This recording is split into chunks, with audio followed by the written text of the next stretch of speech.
Poetry readings by Danielson. Selected Sonnets by Charlotte Smith.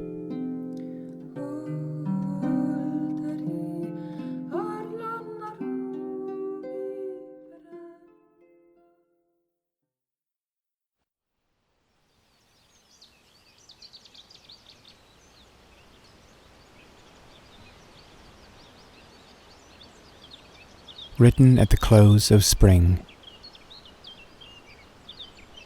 The garlands fade that spring so lately wove, each simple flower which she had nursed in dew, anemones that spangled every grove, the primrose wan and harebell mildly blue.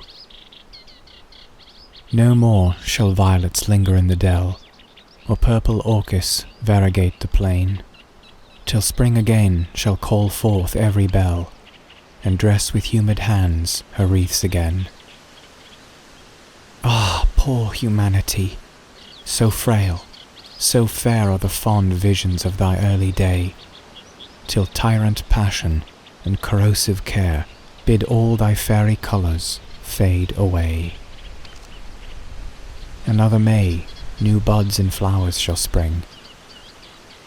Ah, why has happiness no second spring?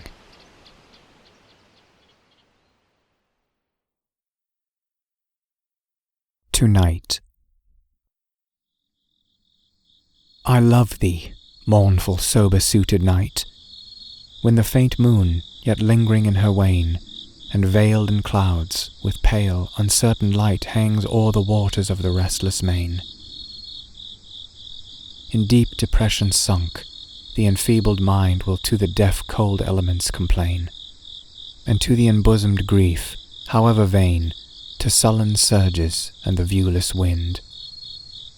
Though no repose on thy dark breast I find, I still enjoy thee, cheerless as thou art, for in thy quiet gloom the exhausted heart is calm, though wretched, hopeless, yet resigned. While to the winds and waves its sorrows given may reach, though lost on earth, the ear of heaven.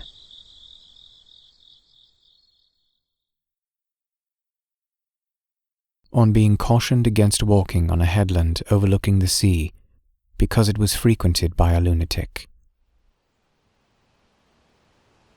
Is there a solitary wretch who hies to the tall cliff, with starting pace or slow, and measuring views with wild and hollow eyes, its distance from the waves that chide below, as the sea-born gale with frequent sighs chills his cold bed upon the mountain turf, with hoarse, half-uttered lamentation, lies murmuring responses to the dashing surf?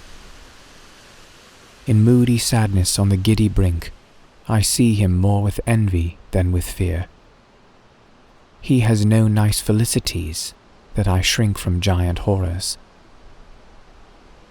Wildly wandering there, he seems, uncursed with reason, not to know the depths or duration of his woe.